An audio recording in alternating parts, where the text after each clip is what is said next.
शारदीय नवरात्रि 15 अक्टूबर 2023 रविवार से शुरू हो रही है। नवरात्रि के 9 दिनों में माँ दुर्गा के अलग अलग स्वरूपों की उपासना की जाती है। मान्यता है कि नवरात्रि के दौरान विधि विधान से पूजा अर्चना करने पर माता रानी अपने भक्तों पर कृपा बरसाती है।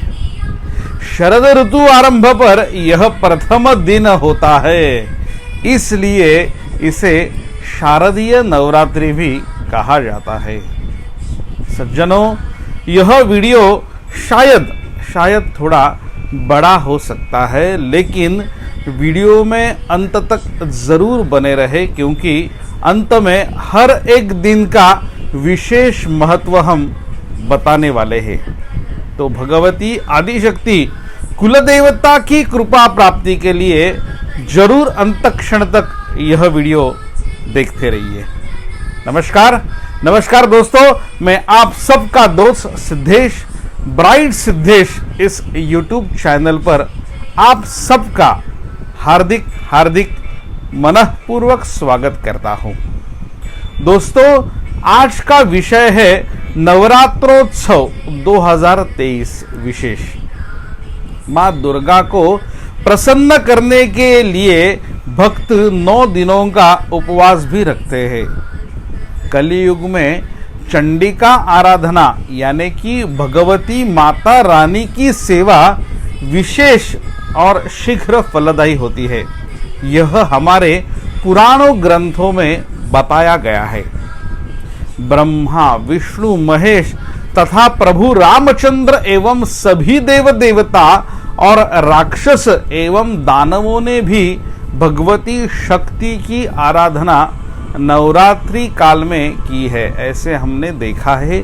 आजकल तो देखा जाए तो हमें यह टेलीविजन पर भी देखने को भी मिलता है।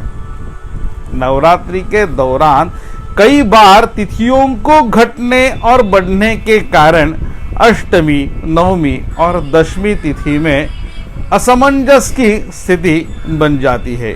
शायद इस साल भी है, लेकिन प्रतिपदा से नवमी तिथि को नवरात्रि कहा जाता है।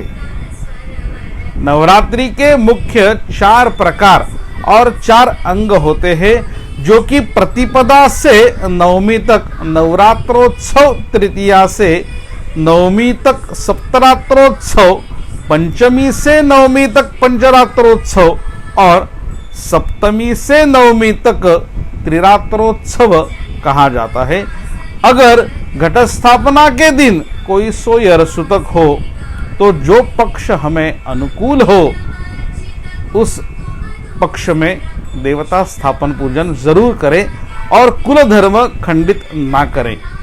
इस उत्सव के जो 4 प्रमुख अंग है वह कलश एवं देवता स्थापना, माला बंधन, नंदादीप और चौथा कुमारी पूजन। इसे तो प्राण कहा गया है। ग्रंथों में यह कहा गया है कि कुमारी पूजन में छोटी लड़की की उम्र 2 वर्ष से लेकर 10 वर्ष तक ही होनी चाहिए। इनके अलग अलग रूप ग्रंथों में बताए गए हैं, जैसे कि 2 साल की कुमारिका का रूप, 3 साल की त्रिमूर्तिनी, 4 साल की कल्याणी, 5 साल की रोहिणी, 6 साल की काली तथा 7 साल की चंडिका रूप बताया गया है। 8 साल की कहा गया तो शांभवी, 9 साल की दुर्गा का रूप और 10 साल की सुभद्रा का रूप बताया गया है। कुमारी पूजन समय संख्या का भी विशेष महत्व ग्रंथों में कहा गया है। अगर हम इस नवरात्रि काल में केवल एक ही कुमारी का पूजन करते हैं तो ऐश्वर्य प्राप्ति का फल हमें प्राप्त होता है। अगर 2 का करते हैं तो भोग और मोक्ष प्राप्ति। 3 कुमारी का पूजन किया जाए तो करने से धर्म, अर्थ और काम की प्राप्ति होती है। 4 के पूजन से राज्य पद प्राप्ति, 5 के पूजन से विद्या प्राप्ति। छह के पूजन से षट कर्मों की सिद्धि प्राप्ति होती है तथा 7 कुमारियों को पूजने से राज्य प्राप्ति होती है। और सज्जनों, आज से संपत्ति प्राप्ति, और अगर हमने 9 कुमारियों का पूजन करते हैं तो हमें माता पृथ्वी पर राज्य का फल प्राप्त होता है। शास्त्रों में माँ दुर्गा के 9 रूपों का बखान किया गया है।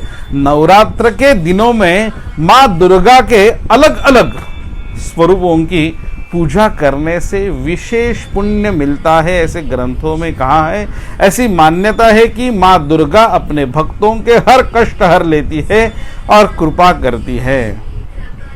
नवरात्रि के प्रथम दिन घट स्थापना के साथ 9 दिन के लिए देवी माँ का पूजन शुरू किया जाता है। नवरात्रि में सप्तशती का पाठ तथा हवन किया जाता है। दोस्तों, राहु काल जिसे हमेशा अशुभ बताया जाता है, लेकिन इसी राहु काल में सप्तशती ग्रंथ का पाठ का विशेष महत्व बताया गया है। घट स्थापना के कुछ विशेष नियम हैं जिनका पालन करना बहुत ही जरूरी है।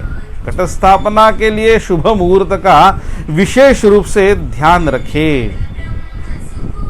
15 अक्टूबर को प्रातः काल में घट स्थापना का शुभ मुहूर्त का समय सूर्योदय से लेकर सुबह 10:28 और 45 सेकंड, और दूसरा मुहूर्त जो कि अभिजित मुहूर्त जिसे कहा जाता है वह 11:55 और 50 सेकंड से लेकर दोपहर 12:42 55 सेकंड तक है। सज्जनों, 2023 में इसी मुहूर्त के समय घट स्थापना करने से नवरात्रि पूर्ण फलदायी होंगे। आदिशक्ति भगवती को रविवार के दिन पायस का भोग लगवाए, सोमवार के दिन शुद्ध गौ घी का भोग लगवाए, मंगलवार के दिन केले का भोग लगवाए, बुधवार के दिन मक्खन का भोग लगवाए, गुरुवार के दिन मिश्री यानी कि खड़ी शक्कर जिसे कहा जाता है उसका भोग लगवाए, और शुक्रवार के दिन चीनी का शक्कर का भोग लगवाए, शनिवार के दिन शुद्ध गौ घी का भोग लगवाए। नवरात्रि के इस वारों का मैंने महत्व भोग का बताया है। पौराणिक कथाओं के अनुसार राक्षसों के राजा महिषासुर के खिलाफ मां दुर्गा ने 9 दिनों तक युद्ध किया था, उसका वध किया था। इसी कारण यह त्योहार 9 दिनों तक चलता है। बड़े ही धूमधाम से हम मनाते हैं।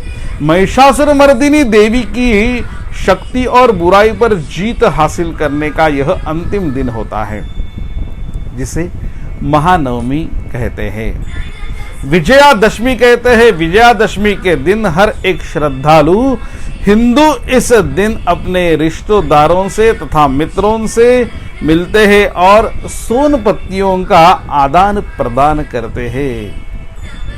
नवरात्रि काल में परान्न वर्ज करें और सात्विक आहार लेना उचित समझा जाता है तथा हो सके तो ब्रह्मचर्य पालन करे। गद्दी पर नींद ना ले और बड़े भक्तिभाव से दुर्गा स्तोत्र, कनकधारा स्तोत्र, महालक्ष्मी अष्टक, श्री सूक्त का पाठ करे। और काम की वजह से, दिनचर्या भाग दौड़ की वजह से ये सब ना हो सके तो दुर्गा दुर्गा दुर्गा दुर्गा बस इतना ही दिन रात नाम स्मरण करे और आदि शक्ति भगवती माता रानी की कृपा संपादन करे। सज्जनों, 28 अक्टूबर शनिवार के दिन कोजागिरी पूर्णिमा है। यह दिन भी बहुत ही महत्वपूर्ण बताया गया है, लेकिन इस साल 2023 में खंडग्रास चंद्र ग्रहण है। इसका ध्यान रखें और ग्रहणादि नियमों का पालन करें। सज्जनों, इस वीडियो की जो मैंने ये वीडियो बनाया है, इसकी महत्वपूर्ण बात यह है कि यह जानकारी पुराणों में या हिंदू ग्रंथों में बताई गई है और अध्यात्म पर तथा धार्मिक आधार पर है। इसका उद्देश्य किसी अंधविश्वास को फैलाना या बढ़ाना नहीं है। सज्जनों, वीडियो की प्रतिक्रिया जरूर बताएं। 9923106478 ये मेरा नंबर है। लाइक करें, शेयर करें, कमेंट करें और ब्राइट सिद्धेश इस यूट्यूब चैनल को जरूर और जरूर सब्सक्राइब करें। बिल्कुल सब्सक्राइब करना ना भूलें। जय माता दी। धन्यवाद दोस्तों।